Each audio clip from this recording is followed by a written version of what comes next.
अस्सलाम वालेकुम गाइस, क्या हाल है? ठीक है। आज सबसे पहला जो हमारा टॉपिक होगा वो है हमारा ज़ैम सर्वर। ठीक है, तो उसके अंदर हम देखेंगे जी कि डेटाबेस को हम कैसे क्रिएट करते हैं।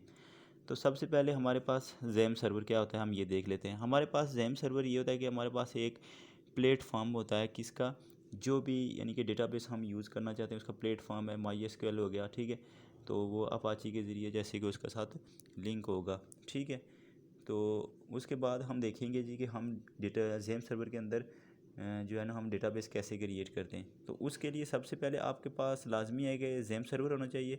ठीक है, ज़ेम सर्वर होना चाहिए, और अगर आपके पास नहीं है तो आप यहाँ पर जाकर गूगल कर सकते हैं। जैसे ये मैंने लिखा हुआ है ज़ेम सर्वर, तो यहाँ से आप अपनी मर्ज़ी से जो भी यानी कि वर्जन का लेना चाहते हैं यहाँ से आप उसको डाउनलोड कर सकते हैं। ठीक है, तो इसके बाद यह है कि अब देखिए मेरे पास है, तो मैं यहाँ से अब इसको स्टार्ट करता हूँ। ये देखें मेरे पास एक विंडो ओपन हो रही है। ठीक है, अब देखें यहाँ पर डिफरेंट यानी कि हमारे पास पहले से मौजूद हैं डेटाबेस। तो अब अगर मैं कोई न्यू डेटाबेस बनाना चाहता हूँ तो मुझे न्यू पर क्लिक करना पड़ेगा। ये यहाँ पर मैं डेटाबेस का कोई नाम लेना चाहता हूँ। फ़र्ज़ किया कि यहाँ पर मैं ले लेता हूँ नाम कोई भी ले लेता हूँ, जैसे कि www कर लेते हैं।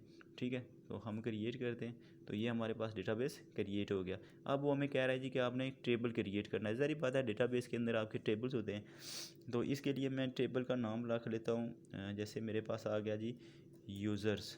ठीक है, तो नंबर ऑफ़ कॉलम्स ने 4 रखे हुए हैं, मैंने यहाँ पर नंबर ऑफ़ कॉलम्स 2 कर लेता हूँ। तो यहाँ पर गो करूँगा तो ये मेरा डेटाबेस क्रिएट हो गया और ये मेरा टेबल आ गया। और ये टेबल के अब यहाँ पर हमने वैल्यू देनी है।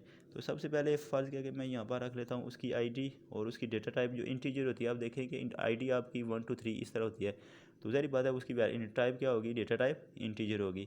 तो उसकी लेंथ जो होगी वो हमारे पास होती है 11। तो अब आपको पता है कि हर पर्सन की आईडी जो होती है वो यूनिक होती है, तो इसके लिए हम उसको कर लेते हैं प्राइमरी की।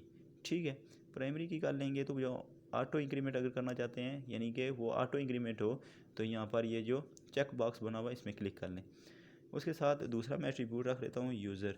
ठीक है, और यूज़र का नेम होगा शायद बात है, तो उसका हम क्या कर लेते हैं वेरिएबल करैक्टर।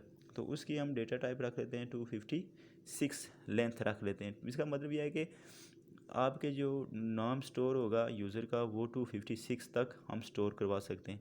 अब मैं इसको सेव करना चाहता हूँ, तो ये मैं सेव के ऑप्शन पर मैंने क्लिक कर लिया। तो अब देखेंगे मैंने जैसे ही यानी कि सेव पे ऑप्शन पर क्लिक किया तो ये मेरा डेटाबेस शो हो रहा है। अब देखेंगे ये मेरा यहाँ पर देखें ये दो एट्रीब्यूट्स आ गए, आईडी और यूज़र। अब देखेंगे हाँ, ये आज का हमारा ये टास्क था कि हमने ज़ेम सर्वर के बारे में क्या था और हमने ज़ेम सर्वर के अंदर यानी कि डेटाबेस कैसे यानी कि क्रिएट करना था वो हमने आज देख लिया है। तो आज तक इतना ही, तो इंशाल्लाह कल दूसरी वीडियो के साथ पेश होंगे। तब तक अपना ख्याल रखिएगा। अल्लाह हाफिज़।